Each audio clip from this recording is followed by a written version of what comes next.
Assalamualaikum warahmatullahi wabarakatuh.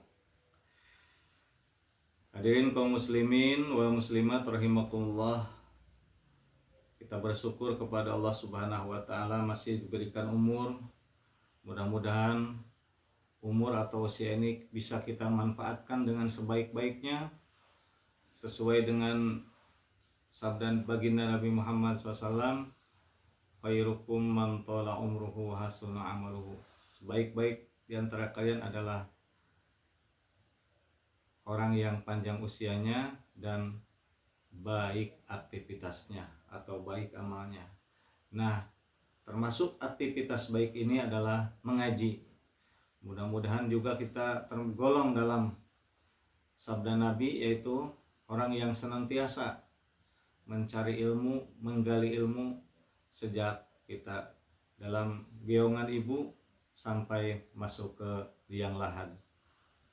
Nah, pada kesempatan kali ini, yaitu bab yang keempat atau pasal yang keempat, kajian tentang kitab Safinatun Najah akan membahas tentang syarat-syarat bersuci menggunakan alat selain air. Kalau tempo dulu disebutkannya adalah hajar atau batu, maka saat sekarang selain daripada batu itu banyak, bisa pakai tisu diantaranya. Nah, oleh sebab itu, apa saja syarat-syarat bersuci menggunakan selain air itu? Mari kita simak penjelasan berikut, tentunya dengan pembahasan secara terjemah perlafaz terlebih dahulu, kemudian berikutnya adalah diterjemahkan ke dalam bahasa Indonesia. Baiklah hadirin rahimakumullah, kita awali pasal tentang syarat-syarat bersuci menggunakan selain air ini. Bismillahirrahmanirrahim. Qala al-musannif rahimahullahu ta'ala wa nafa'anallahu bihi wa bi'ulumih. Paslon ari ieu eta hiji pasal syurutu ijazail hajari, ari pirang-pirang syarat ngalap cukup susuci ku batu. Samaniatun eta aya 8, ayakuna tegesna yen ta aya naon susuci, eta bisalah sati ahjarin kutilu batu, kutilu pirang-pirang batu. Wa ayyan kia jeung yen ta bersih naon al mahalu tempatna, walai jipa jeung yen ta ulah kaburu garing naon an najasu najis, walayan takila jeung yen ta ulah pundah-pindah naon najis, walaya to'a jeung ulah anyar datang alaihi kana eta najis akharu naon najis anudian, walayu jawiza jeung yen ta ulah ngaliwat naon najis sobhatahu kana bobokongna jalma, wa hasyapatahu jeung kana hasyapahna jalma. Naon aya hasyapah teh? Hasyapah teh eta hulu bobogaan laki-laki, lalaki eta ngaranna hasyapah.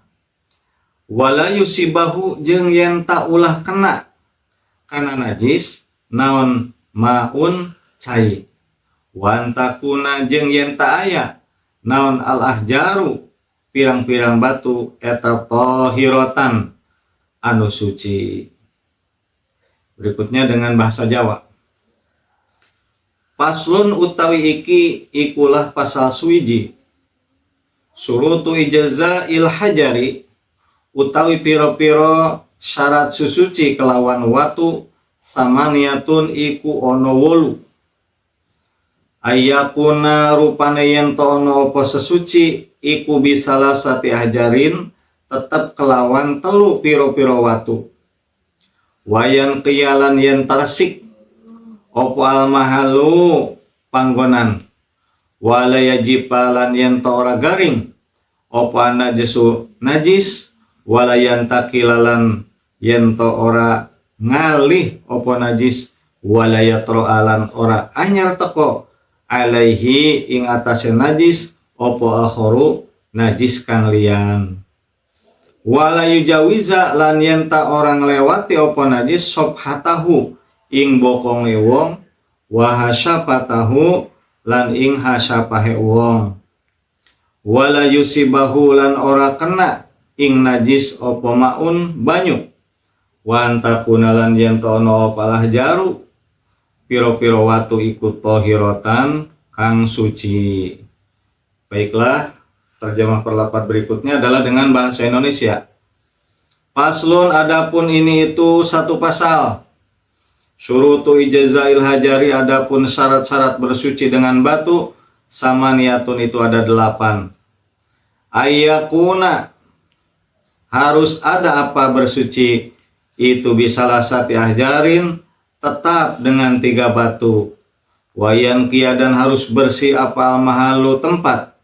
Walayajipa, dan harus tidak kering. Walayajipa, dan harus tidak kering apa najisu najis.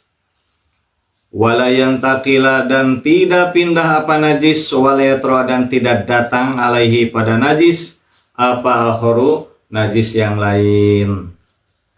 Walayu jawiza, dan tidak melewati apa najis sobhatahu pada pantatnya orang, wahasyapatahu, dan pada hasyapahnya orang. Hasyapah itu kepala kemaluan laki-laki. Walayusibahu, dan tidak mengenai apa pada najis. Walayusibahu, dan tidak mengenai pada najis apa maun air. Wayakuna, dan harus ada apa al-ahjaru, beberapa batu itu tohirotan yang suci. Berikutnya kita artikan secara keseluruhan. Pasal yang keempat ini adalah membahas tentang syarat-syarat boleh menggunakan batu untuk beristinja. Apa itu istinja? Istinja itu adalah bersuci dari najis dengan menggunakan alat selain air.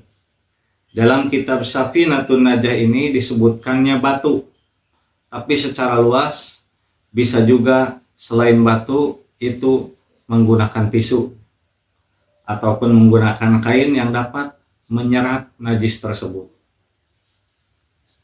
Tapi pada umumnya untuk saat ini banyak menggunakan tisu karena lebih praktis, setelah dipakai bisa langsung dibuang. Nah, sebagaimana tadi katakan bahwa syarat menggunakan batu atau selain air, dalam hal ini batu atau tisu untuk beristinja itu ada 8. Yang pertama, menggunakan 3 batu. Jadi kalau menggunakan tisu itu, nih kita kiaskan ke tisu aja lah. Itu jangan sampai satu tisu kemudian membersihkan 1, 2, 3, 4 sampai 10 kali tidak berpindah. Hanya itu saja yang digunakan. Ini harus berpindah. Lipatan pertama, nih tisunya seperti ini. Nah ini, kita lipat dulu seperti ini. Nah untuk yang pertama kita gunakan yang sebelah sini. Seret. Yang keduanya seret. Yang ketiganya mana yang masih belum terkena najis, kita gunakan itu. Jadi jangan sampai menggosok-gosok najis itu dengan tisu sampai beberapa kali seperti ini. Ini tidak benar. Karena syarat yang pertama adalah bisalah satiah jarin. 3 batu atau 3 tisu.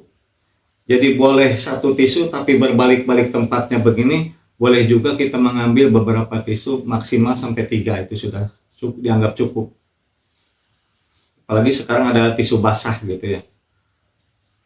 Tapi ya baiknya yang kering aja, karena nanti kalau pakai tisu basah di situ tidak ada syarat yang tidak boleh terkena air gitu, benda-benda cair. Baiklah hadirin, syarat yang kedua adalah mensucikan tempat keluar najis dengan batu tersebut. Jadi kalau ini dubur, sucikan tempat keluar najis itu. 1, 2 dengan 2 batu, itu 3 batu ya. 3 seperti ini.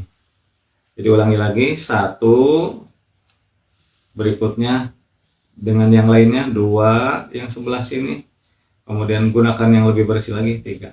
Tapi ini diusahakan jangan terpegang najisnya. Ini mah contoh saja gitu ya.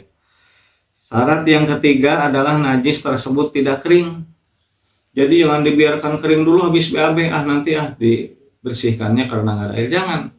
Segera ambil tisu. Nah, hal ini hadirin sekalian, kalau di hotel-hotel berbintang sudah berlaku gitu. Hampir jarang ditemukan toilet itu menggunakan air, itu sekarang sudah rata-rata menggunakan tisu hampir ya. Termasuk di Mekah Al-Mukarramah juga, itu di hotel-hotelnya hampir menggunakan tisu, ada disediakan gitu ya. Berikutnya yang keempat adalah najis tersebut tidak berpindah. Jadi jangan sampai begini, membersihkan ke sini ya, kemudian tiba-tiba ada hentakan ataupun kaget langsung nempel ke tempat yang lain. Ini nggak boleh seperti ini ya. Jadi harus fokus, bersihkan saja 1, 2, 3. Nah, bagaimana kalau ada yang terpindah ke sini? Berarti kita ambil tisu lagi, bersihkan lagi 1, 2, 3, begitu ya. Jadi kalaupun ada yang terciprat ataupun berpindah kepada tempat yang lain, harus diselesaikan, harus dibersihkan kembali. Berikutnya adalah yang kelima, tempat istinja tersebut tidak terkena benda yang lain sekalipun tidak najis ya. Jadi tempat istinja tersebut tidak terkena benda yang lain sekalipun tidak najis. Dan yang keenam, najis tersebut tidak berpindah tempat istinja atau lubang kemaluan belakang dan kepala kemaluan depan. Jadi tidak berpindah-pindah begitu ya. Dan yang ketujuh, najis tersebut tidak terkena air. Jadi jangan sampai ada cipratan air pada saat kita sedang beristinja, sebab nanti bisa menyebabkan mengencernya gitu ya. Karena bagaimanapun bersuci atau beristinja itu afdalnya pakai air. Jadi kalau kita pakai air sedikit, jangan digunakan, lebih baik pakai tisu, tapi hindari air gitu ya. Dan yang kedelapan, batu ataupun tisu yang digunakan untuk beristinja itu harus yang suci. Mudah-mudahan apa yang disampaikan pada bab yang keempat ini tentang bersuci atau beristinja ataupun membersihkan najis setelah buang hajat, baik BAB atau BAK, buang air besar ataupun buang air kecil.